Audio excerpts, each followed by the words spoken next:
In the previous video, we've seen statement of outward supply GSTR1. Now, let's check out GSTR2. Remember, it has to be filed by the recipient of goods or services, and it's called the statement of inward supplies. Remember the matching concept? The tax collected by supplier has to be equal to the input tax credit claimed by the recipient. Therefore, the invoice level details of outward supply by the supplier filed in GSTR1 should be equal to the details of inward supply, the invoices received from supplier, which the recipient would file in GSTR2. Simple logic. And therefore, the government's made the life much more easier. What will happen now is the recipient level details filed by the supplier. The supplier will have hundreds of recipients to whom he is supplying goods. Suppose return is filed by recipient A. So the details in GSTR1 relating to invoices issued to recipient A, they will be auto-populated in GSTR2 of recipient A. So all details in GSTR1 relating to that recipient would be automatically captured onto GSTR2 of the recipient. He does not have to type in any details, makes life that much more simpler. Of course, there will be other details as well, and therefore we can divide the requirements of GSTR2 into two broad categories: details which are auto-populated from GSTR1 and other returns, and new or modified details that have to be filled in by the recipient himself. Under each of these categories, there are other subcategories. Remember, these have been formulated by us on verification of the details required. They are not actually categories stated in law. They're just to make life easier to understand the returns easily. Let's first check out the details that are auto-populated. The details of invoice, credit note or debit note, these are the transaction level details that will be auto-populated from GSTR1 and GSTR5. We'll talk about 5 later. We've already seen these details in GSTR1. Details of invoices, details of credit note or debit note. Under invoices, the details that are captured: general details, invoice date, number, value, HSN code, SAC's code. Now, because this is the details filed by the recipient, the GSTN of the supplier will be filed in statement of inward supplies. The tax rate and amount would be automatically picked. The place of supply and the information, as always, is split between normal and reverse charge. Let's focus a bit on the tax rate and amount, IGST, CGST and SGST. Relating to this, there's an additional detail that the recipient will have to file on his own. This is not auto-populated. The recipient will have to file whether the goods or services that he's received are eligible under input tax credit. If the inward supply is not forming part of the negative list. If the goods and supply are eligible for input tax credit, then he'll have to mention the amount of IGST, CGST and SGST that can be claimed on these goods and services, and how much of that is available for this month.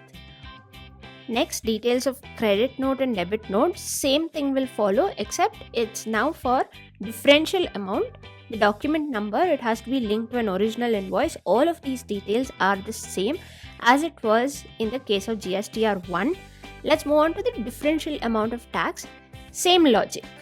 He'll have to check if it is eligible for ITC. If eligible, the same information, amount of tax that he has claimed as ITC, and of this total amount, how much is available for claim in this month. That's the general detail which is auto-populated from GSTR1 for invoices and credit note.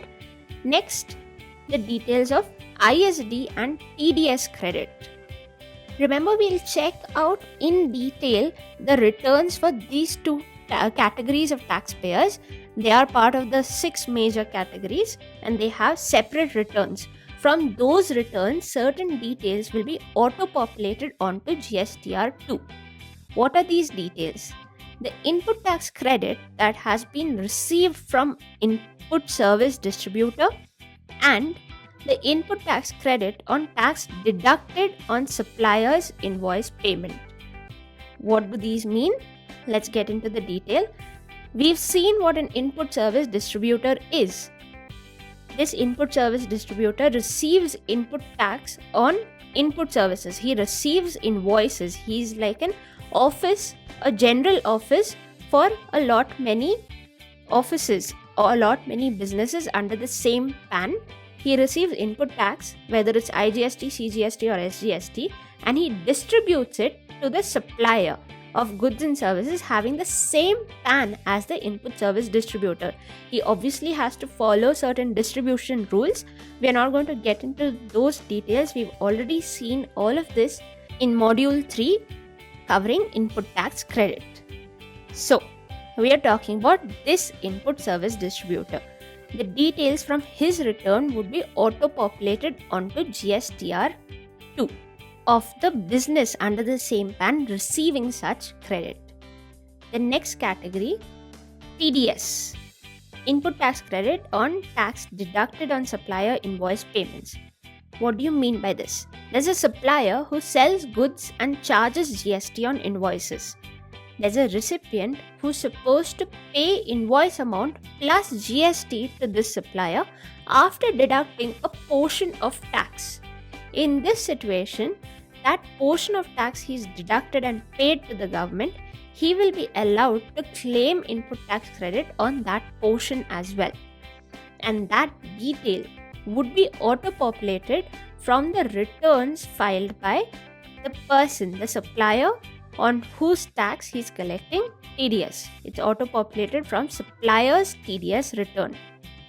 Because they are auto-populated details, and we'll talk about these individual returns in some time, we're not going to get into the details of what all is captured in this video. But you should know that there are certain asterisks that you'll have to keep in mind. All the amendments to details filed in earlier returns, if the supplier or the TDS or ISD, if any of those details are edited of earlier returns in this return by those respective counterparties, then all of those amendments will also be auto-populated onto your return. Next is an action item on the recipient. He needs to add items on which input tax credit has been claimed, but they are not auto-populated. The supplier or the counterparty has missed out on those details. He'll have to file those as well, otherwise he won't be able to claim input tax credit. And we'll check out these details in the upcoming video.